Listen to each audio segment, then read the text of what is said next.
એક ચિત્રાવડ ગામ છે. એ ચિત્રાવડ ગામમાં ગઈ તારીખ 4ના સવારના ભાગે એક આજે ફરિયાદી છે રાજુભાઈ વાઢેર એ એમના માલ ઢોર ત્યાં ચરતા હતા. તો એ જે જગ્યા પર માલ ઢોર ચરતા હતા એ જગ્યા આજે આરોપીઓ છે એ લોકોએ રાખી છે.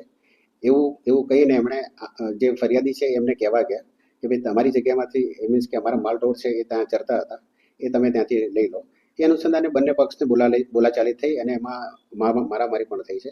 જેમાં આરોપીઓએ 3 જણને છરીના ઘા મારી દીધા છે. જેમાં રાજુભાઈને પડખાના ભાગે છરીના ઘા વાગ્યા છે તેમજ અન્ય બીજા 2 જણને પણ છરીના ઘા વાગ્યા છે તેમજ બીજા 2 વ્યક્તિને ફ્રેક્ચર થયું છે. એકને નાક ઉપર ફ્રેક્ચર છે અને એકને હાથ ઉપર.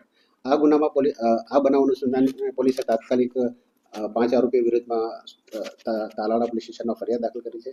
જેમાં બીએનએસની કલમ 109, 118(2), 117(2), 115(2), 189(2), 191(2)(3) મુજબ ગુનો દાખલ કર્યો છે. એ ગુનાના અનુસંધાને હાલ 2 આરોપીઓની પોલીસે ધરપકડ પણ કરી છે અને જેની તપાસ